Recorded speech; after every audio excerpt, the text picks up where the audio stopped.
வணக்கம், welcome to tasty தவா. இன்னைக்கு பாரம்பரிய காலை உணவான ராகி அவல் உப்மா எப்படி செய்யறதுன்னு பார்க்கலாம் வாங்க. ராகி சேமியா ஒரு பாக்கெட் எடுத்துக்கோங்க. ஒரு பெரிய பவுல்ல ராகி சேமியாவை உள்ள போட்டுக்கலாம். போட்டுட்டு மூழ்கிற அளவுக்கு தண்ணி ஊற்றி 2 நிமிஷம் ஊற வைக்கணும். 2 நிமிஷத்துக்கு மேலே ஊற வச்சோம்னா ராகி ஸ்டிக்ஸ் எல்லாம் கரைஞ்சு போயிடும். அதனால மேக்ஸிமம் 2 நிமிஷம் ஊற வச்சு எடுத்துருங்க. ராகியில் கால்சியம், பொட்டாசியம் ரொம்ப அதிகமாக இருக்குது.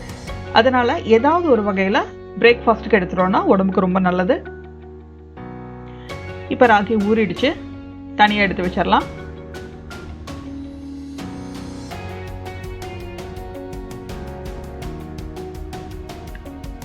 அமுத்தாமல் ப்ரெஸ் பண்ணாமல் எடுத்து வைங்க. இப்போ இந்த ராகியை நம்ம ஆவியில் வேக வச்சுருவோம். 5 நிமிஷம் ஹை ஃப்ளேமில் வேகட்டும். இட்லி பாத்திரம் கூட யூஸ் பண்ணலாம். ராகி வேகும்போது அவல் ரெடி பண்ணிக்கலாம். சிவப்பு அவல் 2 கையளவு எடுத்துக்கிறோம். இந்த அளவில் செஞ்சோன்னா 3 பேர் தாராளமாக சாப்பிட்லாம். சிவப்பு அவல்லையும் நிறைய சத்துக்கள் இருக்குது. அவளை நல்லா கழுவிக்கணும். தண்ணி இந்த மாதிரி இல்லாமல் கிளியராக தெரியணும். 2 தடவை 3 தடவை நல்லா கழுவிடுங்க. கழுவுனதுக்கப்புறம் 10 நிமிஷம் ஊற வச்சிடலாம்.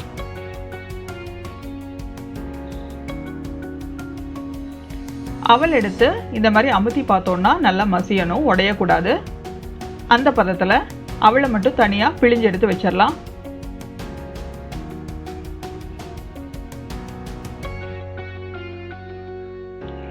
அவள் நல்லா உதிரி உதிரியாக ரெடியாக இருக்கு. ராகி சேமியாவும் வெந்து ரெடியாக இருக்கு. இப்போ உப்மா செய்ய ஆரம்பிச்சிடலாம். 2 டேபிள் ஸ்பூன் தேங்காய் எண்ணெய் ஊற்றிக்கலாம். 1/2 டீஸ்பூன் கடுகு சேர்த்துக்கலாம். கடுகு பொரியணும்.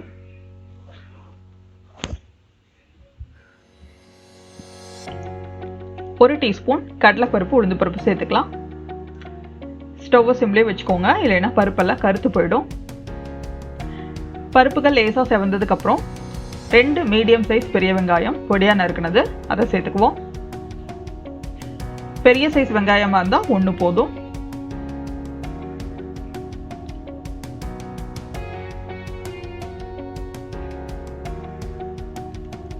நாலுலேருந்து 5 பச்சை மிளகாய் சேர்த்துக்கலாம். கருவேப்பிலை இலைகள் கொஞ்சம் சேர்த்துக்கலாம். வெங்காயம் வதங்கிறதுக்கு தேவையான அளவு உப்பு சேர்த்துக்கலாம். சேர்த்துட்டு வெங்காயம் நல்லா பொன்னிறம் ஆகிற வரைக்கும் வதக்கிக்கலாம். வெங்காயம் வதங்கினதுக்கப்புறம் ஒரு சிட்டிகை பெருங்காயத்தூள் சேர்த்துக்கலாம். சேர்த்துட்டு ஒரு தடவை மிக்ஸ் பண்ணிடுங்க. மிக்ஸ் பண்ணிவிட்டு நம்ம பிழிஞ்சு வச்சுருந்தா அவலை உள்ளே சேர்த்துக்கலாம்.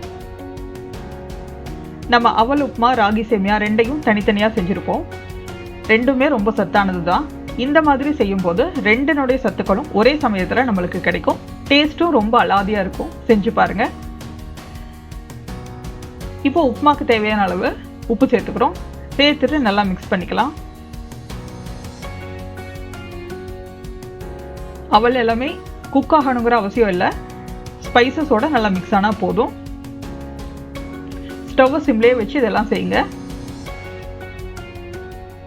இப்போ நல்லா மிக்ஸ் ஆனதுக்கப்புறம் ஆவியில் வேக வச்ச ராகி சேமியாவை உள்ளே சேர்த்துக்கலாம்.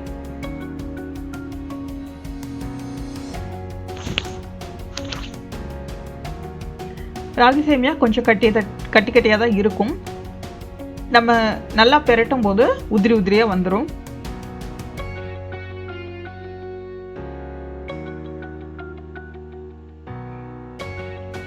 இப்போ அந்த கட்டிகளை லேசாக உடச்சி கலந்து விட்டுட்டே வாங்க. 1 நிமிஷத்தில் இது எல்லாமே நல்லா ஒன்று சேர்ந்துடும். ஸ்டவ்வை சிம்மில் வச்சு இந்த மாதிரி செய்யுங்க.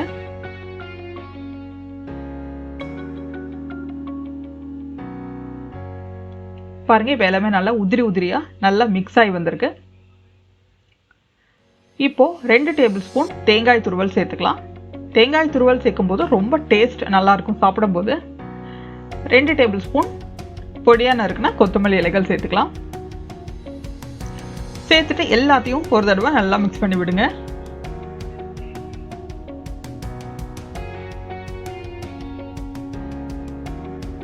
இந்த மாதிரி செய்யும்போது டேஸ்ட்டாக இருக்கும். அதனால குழந்தைங்க வேண்டான்னு சொல்லாமல் விரும்பி சாப்பிடுவாங்க. காலை உணவுக்கு இது பெஸ்ட்டான ஒரு சாய்ஸ். எல்லாமே மிக்ஸ் ஆயிடுச்சு. இப்போ 1 டீஸ்பூன் நெய் சேர்த்துக்கலாம். நெய் சேர்த்துட்டு மூடி வச்சுருவோம். மூடி வச்சுட்டு ஸ்டவ் ஆஃப் பண்ணிடுங்க. 2 நிமிஷம் கழித்து நெய்யை ஒரு தடவை மிக்ஸ் பண்ணிவிட்டு அதுக்கப்புறம் பரிமாறுங்க. ரொம்ப சுவையாக இருக்கும். இந்த பாரம்பரிய ஆரோக்கியமான காலை உணவை நீங்களும் உங்கள் வீட்டில் செஞ்சு பாருங்கள்.